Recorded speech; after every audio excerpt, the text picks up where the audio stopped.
Hola, buenas tardes a todos. Un placer estar aquí. Gracias, Rafa, por estar con nosotros. Hoy vamos a estar platicando sobre la Cuaresma. Rafa nos va a estar compartiendo algunas ideas sobre la Cuaresma. Muchísimas gracias, Rafa. Bienvenido. Gracias a ti, Gisela, qué alegría que pues me hayan invitado a poder compartir con ustedes un ratito y que pues estemos en este espacio en medio de la Cuaresma y ya en las vísperas de la solemnidad de San José, el patrono de la Iglesia y este gran defensor de las vírgenes, gran defensor de la Sagrada Familia y también gran defensor de nosotros. Es verdad, estamos en una semana llena de santos grandes y obviamente de San José. Y pues este año de San José, la verdad es que dicha tenerte tan cerca de ese día. Y muchas gracias. Como bien dices, ya estamos casi a punto de llegar a la Semana Santa también. Entonces, muchas gracias, Rafa. Así es. Bueno, pues como tú lo has dicho, estamos a punto de llegar a la Semana Santa y este momento de la Cuaresma es un momento marcado por la gracia, marcado por el encuentro y marcado por la renovación. La Cuaresma es justamente parte de este momento especial que vive el calendario litúrgico en el que nos preparamos para el gran acontecimiento. Pero primero habría que preguntarnos, bueno, ¿y este momento o este espacio Cuaresma, qué significa? ¿Por qué comenzó a llamarse así? ¿O a partir de cuándo lo han llamado así?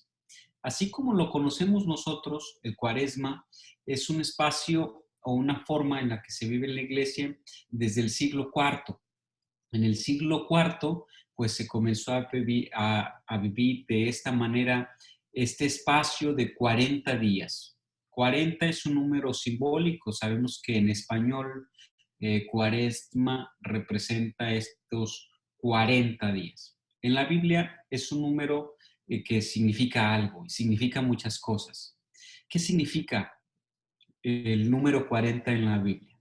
Primero, si vamos al Antiguo Testamento y vamos a las primeras páginas de la Biblia, encontraremos el libro del Génesis, en donde nos relatan aquellos acontecimientos extraordinarios, cómo Dios ha creado todo lo que existe, y luego después los primeros padres, y luego la caída del hombre, y luego cómo han salido del paraíso y cómo han trabajado, y nos empieza a hacer una serie de narraciones hasta llegar a un momento que conocemos nosotros muy bien, como el momento del diluvio. La humanidad había pecado, se había portado mal, y entonces el Señor decide castigar a aquel pueblo con un diluvio para que haya una nueva humanidad. Y conocemos la historia en la que Noé toma una pareja de cada especie de animales, construye el arca, la sube en el arca, y entonces estuvieron arriba del arca durante 40 días. 40 días que duró el diluvio. Después de esos 40 días, Dios tuvo compasión de su pueblo e hizo una alianza con Noé. Y el signo de esta alianza fue el arco iris. Le dijo Dios a Noé que iba a hacer salir un arco iris y cada vez que lo vieran sería el signo de que él nunca más volvería a mandar un diluvio para exterminar o para hacer una nueva humanidad. No lo haría, no lo ha hecho, y si él lo dijo, no lo va a hacer. El segundo momento histórico que conocemos y que pues podemos reflexionar durante esta etapa se llama el momento en el que los israelitas fueron esclavos en Egipto. ¿Cómo es que los israelitas llegaron a ser esclavos a Egipto? Bueno, conocemos esta bella historia, esta bella narración de los hijos de Jacob, Israel, aquel hombre que tuvo estos 12 hijos, pero el último era el más querido, José. hasta ese momento. Era el más querido, era el preferido de su papá y entonces el papá hasta es muy famoso, obras de teatro, representaciones, le compró un abrigo multicolor. Este abrigo era un símbolo porque solamente personas especiales y una categoría especial usaban ese tipo de abrigos y se lo regaló a él. Eso quería decir que él tenía una preferencia especial. Pues un día sus hermanos celosos, y aquí comienza nuestra reflexión. Si es un momento de gracia y de encuentro, vamos metiéndonos en la sintonía de qué tipo de gracia, de qué tipo de encuentro y de qué tipo de renovación estamos hablando. Los hermanos celosos de aquel joven que soñaba y que podía revelar o descifrar los sueños, tuvieron celos de él y querían matarlo. Lo llevaron a matar, pero su hermano mayor, Judá, dijo, no, es nuestro hermano, no lo podemos matar, mejor no hay que matarlo, hay que aventarlo en ese pozo. Pero vieron a unos comerciantes que iban pasando y dijo, no hay que matarlo, hay que venderlo mejor como esclavo. Y se lo vendieron aquellos comerciantes que venían pasando, lo vendieron como esclavo y estos comerciantes lo llevaron a Egipto. Llegó allí a la casa del faraón por la providencia y en la casa del faraón, como podía interpretar los sueños, conocemos esta historia bellísima, llegó a ser el administrador de todo lo que era posesión del faraón. El faraón le tomó un aprecio especial y entonces este José el soñador se convirtió en un hombre de gran poder y de gran prestigio en aquel imperio, en aquel lugar tan próspero como lo era Egipto. En la tierra de su padre y de sus hermanos sobrevino una gran hambruna, de tal manera que Israel mandó a sus hijos para que fueran a Egipto, para que consiguieran alimentos y pudieran sobrevivir. Y José, al ver a sus hermanos, tiene un encuentro con ellos, sus hermanos no le reconocen, él les pregunta si es que son todos los hermanos, si tienen algún hermano muerto o si son todos, ellos dicen, somos todos. Tipos de narración en el que hay diferentes interpretaciones que podemos dar. Pero en resumen, ellos dicen, no, somos todos un hermano que ya está muerto. Y entonces él los manda que vayan con su papá y luego vuelvan. Pero uno de los hermanos se tiene que quedar allí para que lo puedan rescatar. Va con el papá y vienen. Y entonces les revela José el soñador que él es el hermano al que ellos habían vendido. Pero ahí cambia su lenguaje y es muy interesante poder examinar lo que dice la Biblia y poder hacer una interpretación de ella. Cambia su lenguaje y dice, no han sido ustedes los que me vendieron. No han sido ustedes los que me enviaron a Egipto. Fue el Señor el que me ha traído aquí. Fue el Señor quien me ha traído aquí para que yo pueda ayudarles en este momento, ¿verdad? Eso es lo que podemos interpretar. La providencia de Dios es tan grande que cuando aquellos hermanos celosos pensaron en hacer un mal, Dios ha transformado las cosas y ha preparado a esa casa para poderle ayudar. José le ayuda a su pueblo para que puedan sobrepasar aquella hambruna. Y entonces vienen desde su tierra y vienen a Egipto, son recibidos allí y pueden vivir como un pueblo invitado durante muchos años, durante los años en que José fue el administrador y durante los años en que el faraón fue el faraón. Y entonces fueron invitados en el pueblo de Egipto y entonces gozaron de los privilegios de un invitado en un país extranjero. Sin embargo, José, el soñador, murió y el faraón murió y entonces ya no tuvieron todos los privilegios que tenían anteriormente.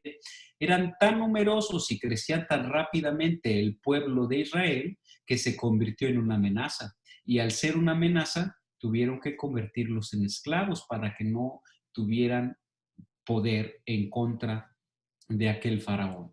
Y así, en esa condición de esclavos, duraron 400 años. Claro, son poco más de 400 años, pero en un número simbólico podemos darnos cuenta de que entonces este periodo en el que duraron como esclavos en el desierto fueron 400. Y es muy importante que sepamos destacar aquí cómo es que durante estos 400 años el pueblo judío siguió recordando y siguió alabando al Dios de Abraham, al Dios de Isaac y al Dios de Jacob. Siguieron pasando las generaciones y ellos seguían alabando y adorando al Dios de sus antepasados. ¿Sabían cómo se llamaba ese Dios? No, por eso tenían que llamarlo así. El Dios de Abraham, el Dios de Isaac, el Dios de Jacob. Finalmente Jacob es quien viene con toda su familia y su servidumbre a este país de Egipto. Y allí se enseñan a ser esclavos, se enseñan a solamente obedecer órdenes. Todos los que vivían en Egipto se enseñan a solamente obedecer órdenes. En este momento de gracia y de encuentro, una pregunta fundamental para nosotros es, ¿de qué soy esclavo yo? ¿Sigo viviendo en el momento en el que vivió el pueblo israelita allí en Egipto? ¿Soy yo uno de esos que solamente sé hacer lo que me mandan? ¿Quién? Seguramente hoy no hay un faraón, seguramente no, pero seguramente muchos de nosotros tenemos apegos a muchas cosas, a la comida, a la televisión, a alguna bebida, más aún una muy popular, muy común, muy reciente, muy novedosa y que está causando grandes estragos en la humanidad, el apego del celular, del social media. Estar apegados allí, imagínense, los Estados Unidos, una persona le da en promedio en un día 2.600 toques a su celular. Lo toca y desliza 2.600 veces. No pienso que esté lejano de los mexicanos y de otros países. No creo que esté lejano. Pienso que pudiera estar muy alto. En los Estados Unidos, un adulto utiliza su celular en promedio en Internet y redes sociales 2.4 horas al día, entre 2.4 y 2.6. Este sí es sí es una nueva forma de esclavitud, este sí es un nuevo apego, este sí es un nuevo faraón del que mucha gente no puede salir, no se puede despegar, no sabe qué hacer. Es más, hoy hay una nueva fobia que se llama nobofobia. Es la fobia que sienten las personas al no tener su celular en la mano. Algunas personas tardan 15 minutos para sentir ansiedad, otros que tardan mucho, tardan 30 minutos para sentirse con ansiedad cuando no tienen su celular en la mano. Una cosa práctica, pregúntate tú mismo, que estás en este momento viéndonos, ¿cuánto tiempo pasa desde que tú no tienes tu celular en la mano hasta que sientes ansiedad? Yo les propongo un reto. Si verdaderamente sientes que quieres ser libre, un sencillo es dejar tu celular una mañana o una tarde o todo un día a la semana, de manera programada. Yo este sábado o yo los sábados o los domingos o los viernes en la tarde voy a dejar mi celular apagado y en mi casa, en mi cuarto, donde sea, voy a estar sin celular para que te salgas un ratito de Egipto, para que se salgan un ratito de Egipto, de ese lugar dominado por el faraón. A muchos les costará mucho trabajo. Si les propusiera otro reto, seguramente muy pocos lo harían. Eliminar la aplicación de Facebook de tu celular. Hoy nos estamos viendo por Facebook. Claro, porque las redes sociales en sí mismas no son ni buenas ni malas. Las podemos utilizar como una herramienta o ellas nos pueden utilizar a nosotros. Y digo ellas nos pueden utilizar a nosotros porque no es casualidad que las redes sociales y las aplicaciones que utilizamos en nuestros aparatos tengan anuncios, advertisements en ellas. Quiere decir que quienes han diseñado las aplicaciones las han diseñado para que estén mandando estímulos a nosotros y nosotros a través de esos estímulos cachemos el estímulo, ese estímulo social que en este caso es virtual, pueda llegar hasta nuestra mente y libere una sustancia que se llama dopamina, y dopamina es una de las sustancias que es causante de las adicciones. Entre más número de mensajes o avisos tengo yo en mi celular, entonces más dopamina puedo ser capaz de liberar. Y entre más cantidad de dopamina libere, más gratificado me siento, más gratificación me siento. El problema es cuando no tengo esa dopamina liberada. Ese es el problema que causa las adicciones. Como yo necesito, me acostumbré a la dopamina y la necesito, entonces ahora busco obtenerla. Por eso, automáticamente, cuando nos sentimos en una situación de estrés, cuando nuestra realidad no nos gusta, cuando en la reunión en la que estoy nadie está volteando hacia mí o no soy el centro de atención, cuando quiero procrastinar un ratito, es decir, dejar de hacer lo que tengo que hacer y pasar el rato nada más, entonces voy al celular y lo veo, porque quiero liberar inconscientemente la dopamina en mi cerebro para sentirme bien. Necesito esos estímulos. Las empresas que construyen las apps lo saben muy bien y por eso nos mandan muchos estímulos en el celular. Hay muchos mensajes que nos llegan. Revise que ya tiene no sé qué, revise que ya tiene no sé cuánto, porque ellos lo que quieren es que nosotros estemos allí y que chequemos el Facebook o que chequemos la aplicación, porque ellos ganan a partir de eso, porque entre más tiempo tengamos, ellos tienen nuestra atención y entonces en la medida en la que tengan nuestra atención pueden vendernos cosas. Dicen los que saben, en una película documental que pueden ustedes ver, que es muy recomendable ahora que hablamos de esto y que bien vale la pena reflexionar durante el tiempo de Cuaresma. Se llama El dilema de las redes sociales. Ojalá que la puedan ver. El dilema de las redes sociales. Dicen ellos, quienes hacen este documental. Si el producto es gratuito, cuando la app es gratuita, cuando el Facebook es gratuito, cuando el YouTube es gratuito, cuando el WhatsApp es gratuito, entonces no es que sea gratuito. Entonces, si el producto es gratuito, entonces no es que el producto sea gratuito, es que usted es el producto. Usted es el producto. Entonces, seguimos con la misma teoría. El faraón de hoy, uno de los faraones que nos tienen esclavizados en los desiertos de hoy, en el desierto de hoy, son las redes sociales. No porque en sí mismas lo sean, sino porque nosotros le hemos permitido y le hemos dado ese poder. Entonces, la Cuaresma hace relación a estos 400 años de esclavitud en el desierto. ¿Cómo está de esclavitud, en Egipto? ¿Cómo están nuestras esclavitudes? ¿Cómo estamos nosotros hasta ahora?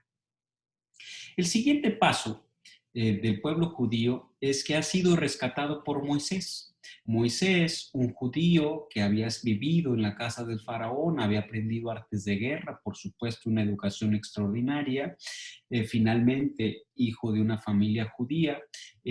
Moisés se encuentra la zarza una vez que ha matado a un esclavo, huye, va hacia la montaña y en la montaña se encuentra con una zarza ardiendo que le dice que libere a su pueblo. ¿Y quién le voy a decir que me dice que le libere? La gente no sabe quién es Dios, sabe que es el Dios de Abraham, el Dios de Isaac y el Dios de Jacob, pero no sabe cómo se llama. Hasta ese momento habían pasado unos 1000 años, desde Abraham hasta Moisés, y todo este pueblo israelita no sabía cómo llamar a su Dios. Pues él le dice, yo soy el que soy. Yo soy el que soy. Diles, yo soy, te manda, porque yo soy el que soy, es decir, el todo, la plenitud, el ser en sí mismo. Y entonces él va y libera a su pueblo y lo saca del desierto, se abre el mar y entonces pasan, lo saca de Egipto, pasan al desierto y allí duran 40 años. 40 años. Imagínense un pueblo que ha sido esclavizado durante 400 años, que ha aprendido a no hacer otra cosa más lo que le dicen que haga. Entonces va hacia el desierto durante 40 años. Cuando usted trata de salir de la esclavitud que usted tiene, si usted es adicto al alcohol, o si usted es adicto a alguna droga, o si usted es adicto a un tipo de comida, algún tipo de bebida, o algún tipo de comportamiento, o si usted es adicto a las redes sociales, cuando salga de allí, le va a pasar exactamente lo que le ha ocurrido al pueblo judío. Cuando sale del pueblo judío, no sabe qué hacer, no sabe cómo comportarse. Está bien, ya salimos del cautiverio, ya no somos esclavos. ¿Y ahora qué hacemos? Ya está bien, ya dejé mi celular allí, ya no lo tengo en la mano, me siento ansioso, pero ¿y ahora qué hago? Si estoy en una reunión y nadie voltea a verme y no soy el centro de atención y siento mal porque nadie me voltea a ver. Bueno, pues sea un ser humano normal y conviva en una relación normal con los demás, con personas de verdad. El pueblo judío duró 40 años allí porque había que hacer una cosa muy interesante. Esta gente solamente sabía hacer lo que le decían que hiciera. Esto también se nota mucho en los trabajos.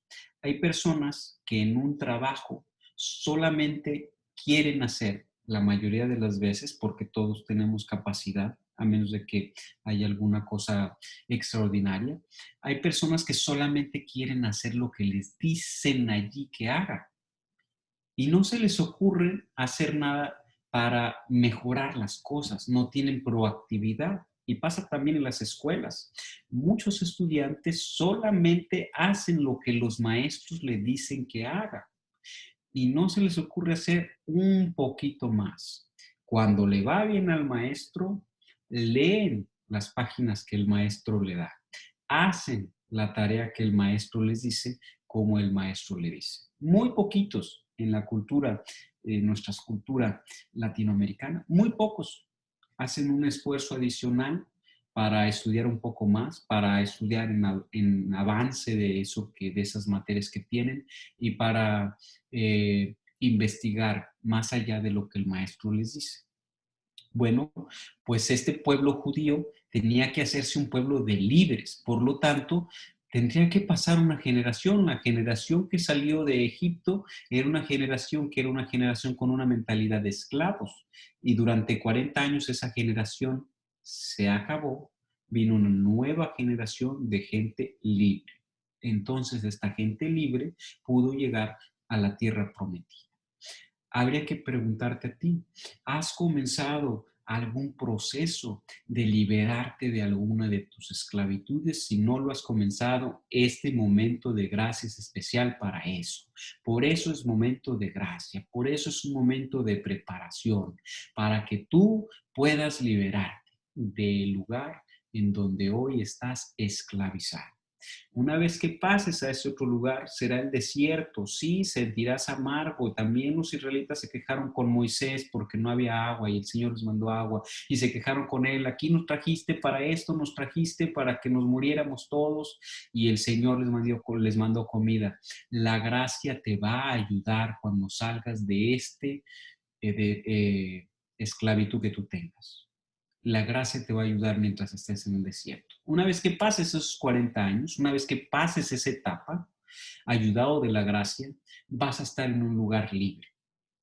También 40 días significan estos 40 días que pasó Moisés en la montaña. Una vez que estaba el pueblo de Israel ya en el desierto, Moisés fue, se encontró con el Señor y allá duró 40 días. Y en esos 40 días, el Señor le dio las tablas de la ley, pero muy contento venía él bajando con las tablas de la ley y entonces hoy escuchamos en la lectura, la primera lectura, y venía muy contento y se encontró con el pueblo que había construido un becerro de oro para adorarlo. Pues se les había ido Moisés, estaba allá, y Moisés tuvo mucha ira y quebró las tablas y regresó hacia la montaña para pedirle al Señor que tuviera compasión. ¿Por qué va a decir la gente? ¿Qué va a decir la gente? ¿Que sacaste a tu pueblo para matarlos a todos? No, ten compasión de tu pueblo. Bueno, los 40 días que vivimos en la cuaresma también recuerdan este momento de Moisés y también de Elías, el profeta, que pasó en las montañas 40 días para hablar con Dios, para reflexionar y para hablar con Dios. Y por último, antes de comenzar su ministerio público o su vida pública, nuestro Señor Jesucristo en el Nuevo Testamento, eh, recordemos que todo el Antiguo Testamento, en todo el Antiguo Testamento, nuestro Señor Jesucristo está latente. La Biblia es un conjunto de libros que es cristocéntrica. Cristo es el centro de la Biblia, así como de nuestra fe.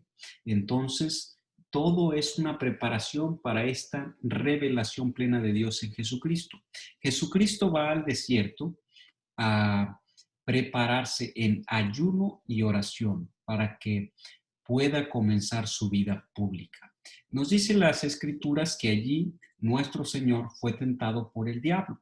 Le puso tentaciones, él solamente estaba ayunando sin comer y el diablo fue a tentarlo y le ofreció muchas cosas. El Señor pudo resistir.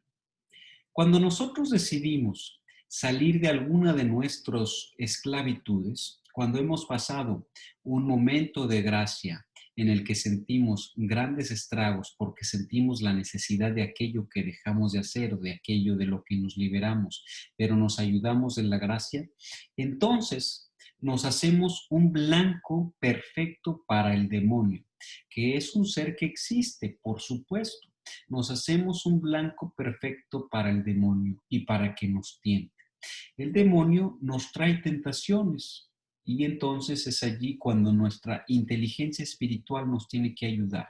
Es allí cuando la gracia la tenemos que dejar actuar para que podamos salir adelante a pesar de estas tentaciones del Señor. Es muy fácil identificarlas cuando estamos atentos. El problema es que muchas personas no estamos atentos a nuestra vida interior. Segunda pregunta del día. La primera, ¿cuáles son tus esclavitudes? ¿Vives tú todavía en Egipto con alguna esclavitud, con alguien que sea, con alguna cosa, algún apego que sea tu faraón? La segunda pregunta es esta. ¿Tú haces conciencia continuamente de tu vida espiritual o no? ¿Haces conciencia de tu vida espiritual o no? La mayoría de las personas no se toman 5 minutos al día para meditar. Hoy, ¿cómo fue mi día? Hoy, ¿dónde pude ver la presencia de Dios? Hoy, ¿cuáles fueron los momentos de gracia que Dios me regaló? Hoy, ¿cuáles fueron los regalos que se presentaron ante mí por pura gracia de Dios? Hoy, ¿dónde pude experimentar a Dios? ¿Dónde miré a Cristo en las demás personas? La mayoría de las personas no se regalan 5 minutos al día. 5 minutos al día. No se los regalan para poder reflexionar en su vida espiritual. Habría que preguntarse también, ¿y cómo yo le fallé a Dios el día de hoy? ¿Y cómo puedo corregirlo? Y habría que pedirle a Dios, dame fortaleza, ayúdame a seguir adelante, todo me lo has dado tú. Bueno, quiero regresarte mi todo a ti, Señor, ayúdame, estoy en tus manos. Mañana, ¿qué hay que hacer? Quiero hacer lo que tú quieras. Bueno, la mayoría no lo hace. Habría que preguntarte, ¿estás consciente de tu vida espiritual? ¿Cómo es tu vida espiritual? ¿Cómo es tu vida espiritual? ¿Le dedicas por lo menos 2 minutos? 2 minutos te pido o te recomiendo a guardar silencio en una vida de muchos ruidos. 2 minutos de tu vida a guardar silencio. Muchas personas no estamos acostumbrados al silencio y nos da miedo y no sabemos cómo hacerlo.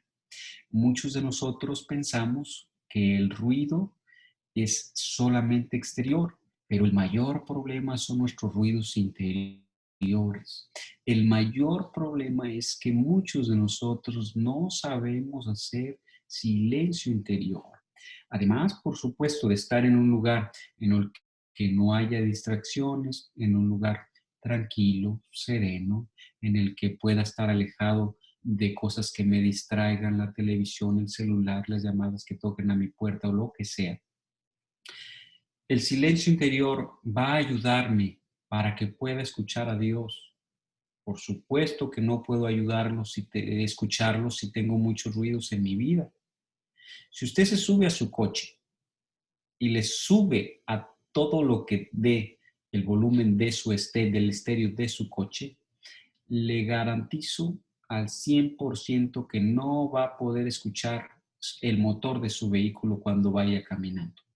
No lo va a poder escuchar, por más que usted quiera escucharlo. Lo mismo pasa en nuestra vida. No va a poder escuchar lo que el Señor le dice o lo que el Señor le pide si usted tiene muchos ruidos en su vida. Si usted no se para un momento y guarda silencio. Les recomiendo que para que puedan estar conscientes de su vida espiritual, 5 minutos.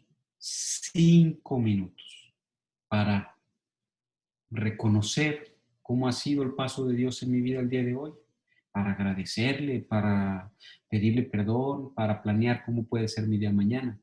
Y 2 minutos, al menos, después de sus 5 minutos, 2 minutos en silencio. Está bien, ya le agradecí, ya le pedí perdón, ya le pedí que me ayude. ¿Cómo voy a saber su respuesta? Si nada más me quedo hasta ahí es un monólogo. Todos los que estén casados o tengan novio o novia, o todos los que tengan un amigo o amiga, saben que un diálogo no se hace solamente con una persona. Una vez que uno habla, el otro se tiene que callar para escuchar lo que va a decir el otro. Si Dios es una persona, si Jesucristo es una persona que está vivo, entonces, pues, por sentido común, tiene que haber un momento en que si yo le hablo, me tengo que callar para que Él hable. Muy sencillo. 40 días pasó nuestro Señor entonces en el desierto para prepararse para su vida pública. En esta cuaresma, ¿cómo yo me voy a preparar para esta siguiente etapa que sigue? Llevamos 2 preguntas entonces en las que estamos meditando. Primera pregunta, ¿cuáles son mis esclavitudes? Segunda pregunta, ¿yo reconozco mi vida espiritual o no me doy tiempo para reconocerla? ¿Estoy consciente de ella o no? 5 minutos para reconocer el paso de Dios en mi vida, 2 minutos para guardar silencio. Bueno, pues Cuaresma, además de 40 días, que ya nos ha quedado perfectamente claro lo que significa 40, todo el significado que tiene 40 en la Biblia, habrá algunos otros significados y algunos otros atributos, pero hasta aquí por este momento. Cuaresma también es un momento de conversión y preparación. ¿Desde cuándo comienza la Cuaresma? Muy sencillo. Parecía sencillo, pero a muchos se nos olvida. Comienza el miércoles de ceniza. Ese día que nos imponen la ceniza, que es un sacramental, no es un sacramento, es un símbolo que nosotros usamos como signo visible de que queremos convertirnos y queremos arrepentirnos, y termina el Jueves Santo con la celebración de este oficio del lavatorio de los pies. Estamos recordando o recordamos en el Jueves Santo la institución del sacramento del sacerdocio, de la Eucaristía y de este nuevo mandamiento del Señor, el mandamiento del amor. Entonces la Cuaresma termina allí. ¿Por qué? Porque entonces entramos en el Triduo Pascual. Y ahora vamos a hablar de eso, en el Triduo Pascual. Cuaresma comienza miércoles de ceniza y termina con el Jueves Santo.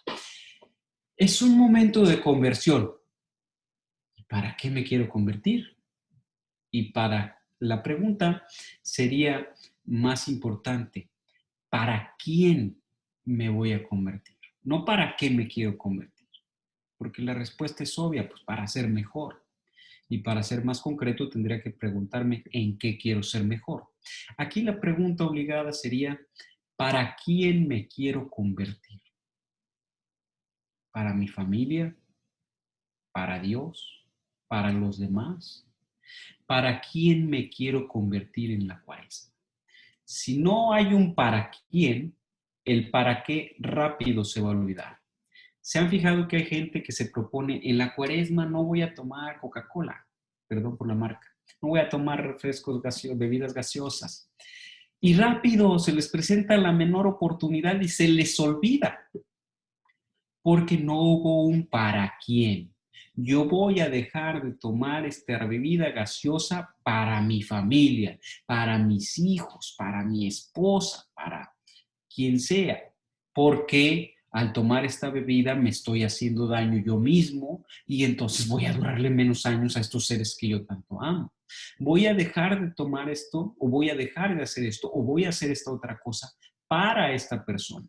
Cuando lo hacemos para Dios, entonces toma una dimensión extraordinaria, porque es un acto de gratuidad. Dios nos da todo por su gracia, sin que nosotros lo merezcamos, pero Él nos lo da todo.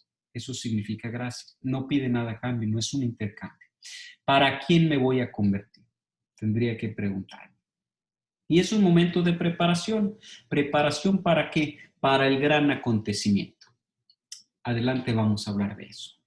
La Cuaresma es un tiempo especial en el que vivimos tres características: la oración, el ayuno y la limosna. Tres características especiales, esenciales de este tiempo de gracia, de encuentro y de renovación. La oración, fácilmente.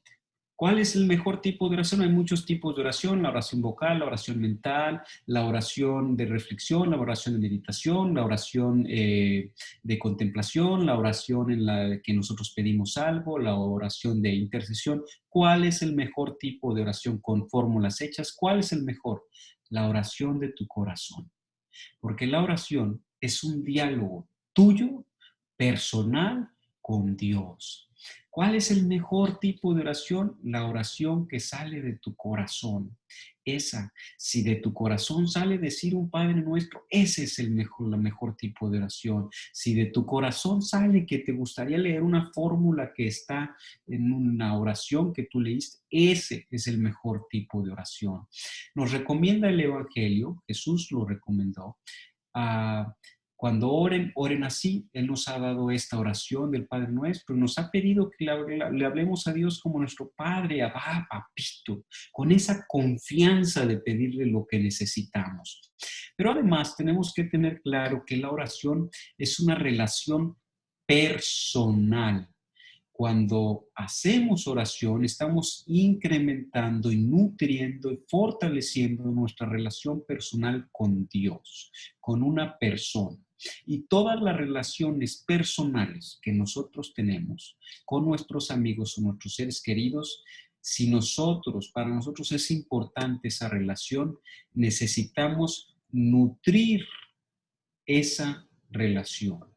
Cuando hay cariño o cuando hay amor, en esa relación se necesita nutrir. No puede florecer si no se le dedica tiempo. No puede florecer si no hay detalles de aprecio. No puede florecer si no hay diálogo. No puede florecer. La oración es este momento en el que nosotros nos relacionamos con Dios y fortalecemos nuestra relación con Él. Es este momento en el que nosotros ponemos nuestro ser en comunicación con la otra persona, con el ser, con Jesús, con Dios. Hay que dedicarle tiempo. Hay mucha gente que me dice, es que lo más difícil para mí es hacer la oración, es que se me olvida. Por supuesto, la cosa más importante que puede hacer el ser humano en su vida es la oración. Es la más importante que puede hacer. Y luego entonces el diablo es en lo que más nos va a tentar y es en lo que más va a tratar de hacer lo que puede para que nosotros no oremos.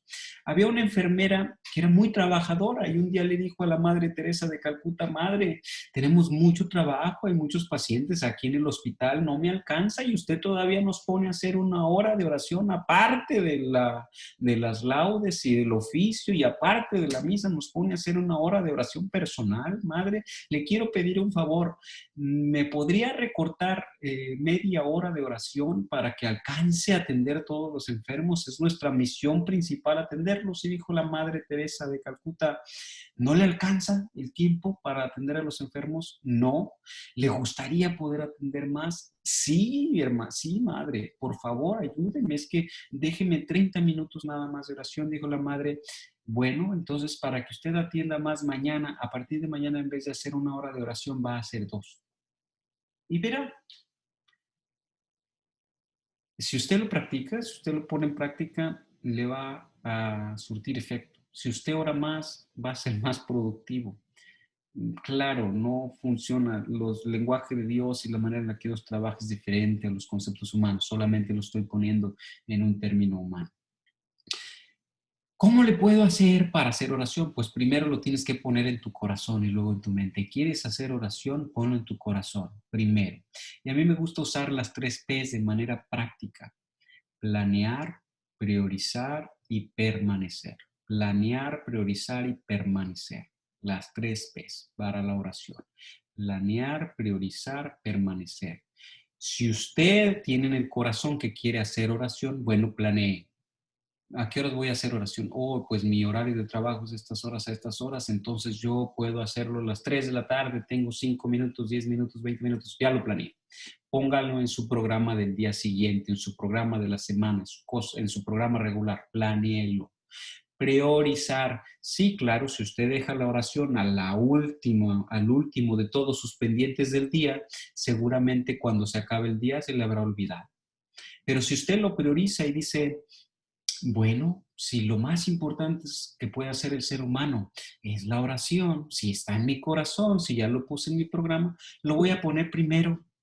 A lo mejor antes de salirme de mi casa, si yo ya hice mi momento de oración, si yo me tengo que levantar a las 6 de la mañana, nada me cuesta levantarme 20 minutos antes y hacer un buen momento de oración y salirme ya con la confianza de haber hecho mi oración.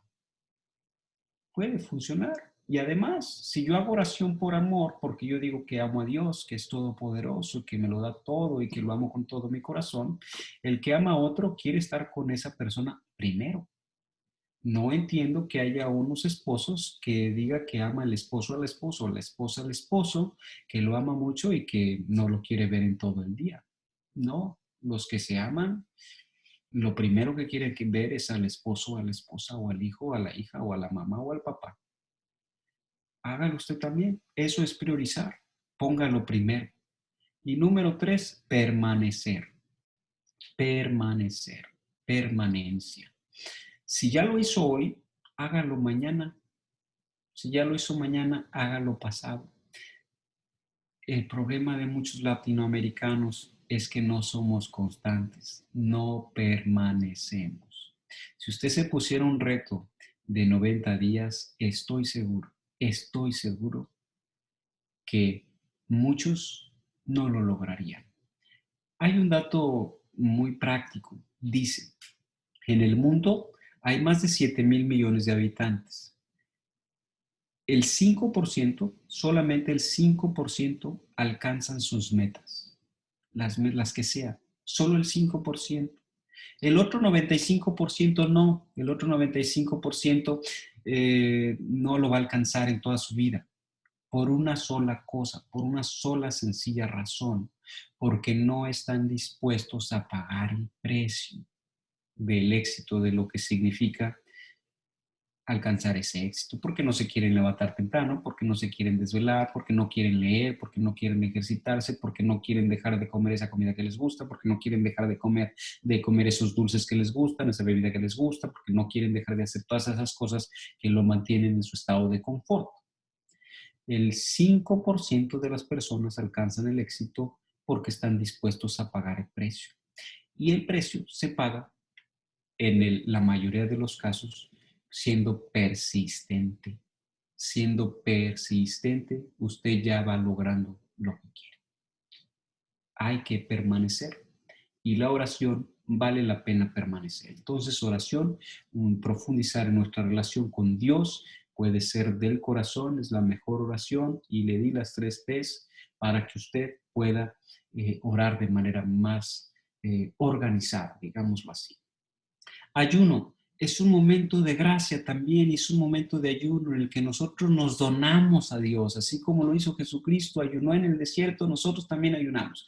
¿Qué dice la iglesia? Dice la iglesia que en los católicos, los católicos ayunamos el miércoles de ceniza y el viernes santo, ayunamos durante el día. ¿Eso qué quiere decir? Dice la regla que dos de las comidas, la cantidad de la comida no sea mayor a la comida principal. Y la deben de hacer solamente los mayores de edad y menores de 65 que tengan buenas condiciones de salud. En nuestros países, en México, es muy usual que todos los viernes nosotros ayunemos y además nos abstengamos de comer carne roja. La iglesia nos invita y es un buen signo, pero solamente pide como obligación, como precepto, el miércoles de ceniza y el viernes santo. Mucha gente hasta esto se le hace difícil. Y muchos dicen, yo este año voy a ayunar no de comer carne, no voy a ayunar de otras cosas, que son cosas espirituales o mentales. Si las cosas sensibles son más sencillas, mi teoría siempre ha sido que si esto que es tangible y que es sensible y que pues, está a la vista de todos y de usted, le es difícil, imagínese lo otro que es intangible y que no se ve. Quizás lo único que está haciendo usted es justificarse.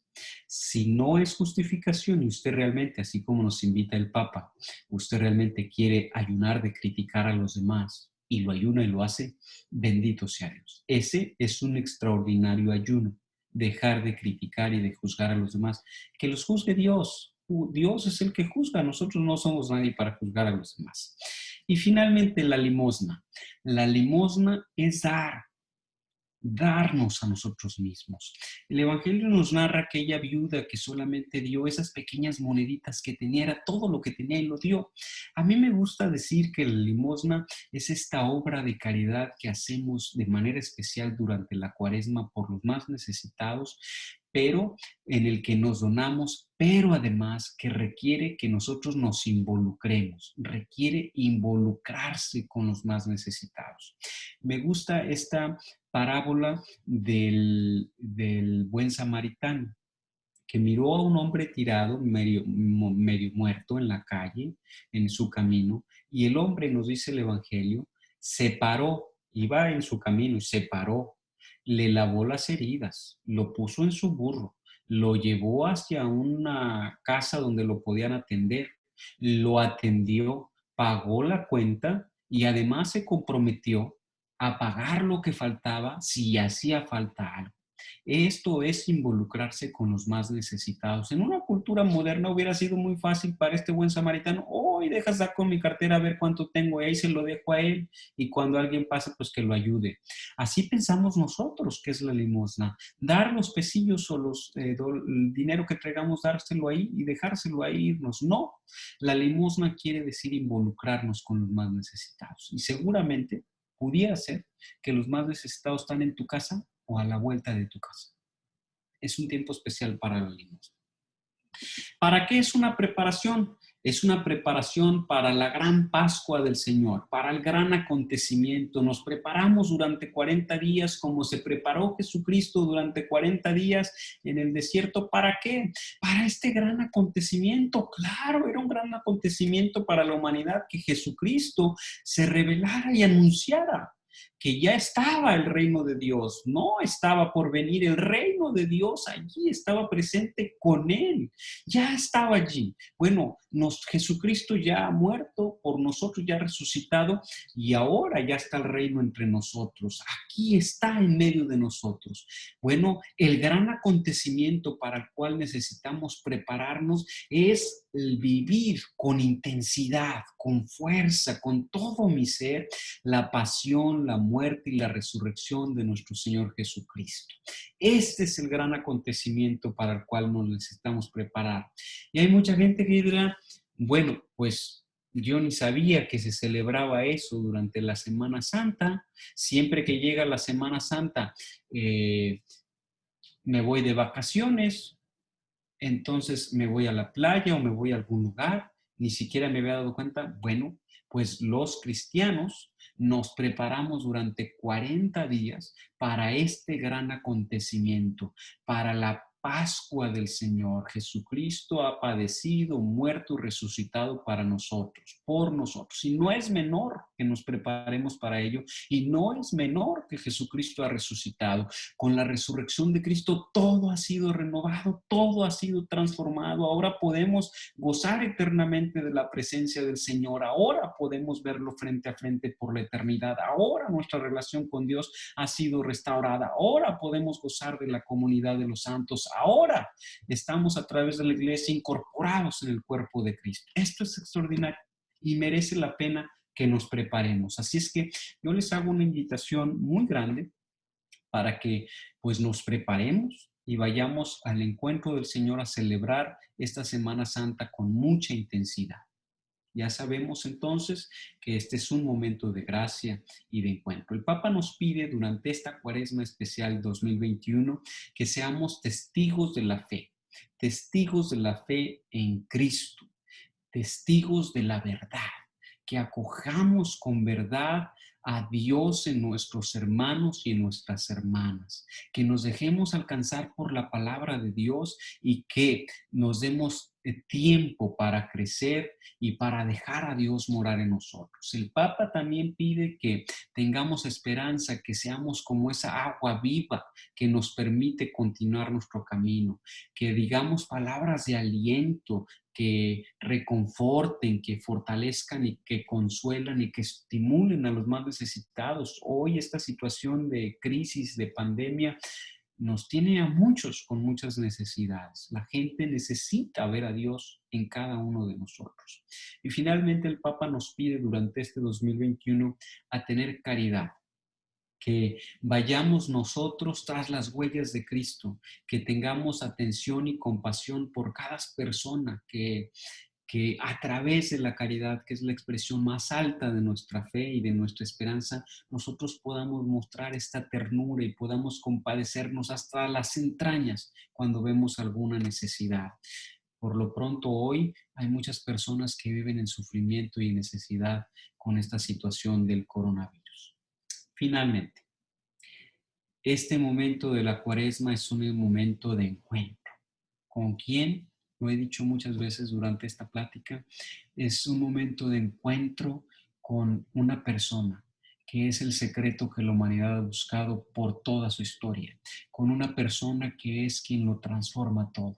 Es una persona que murió aquí en la cruz por nosotros. Se llama Jesucristo. ¿Y dónde me lo voy a encontrar? Lo más fácil de hacer es buscarlo en tu corazón. Allí está.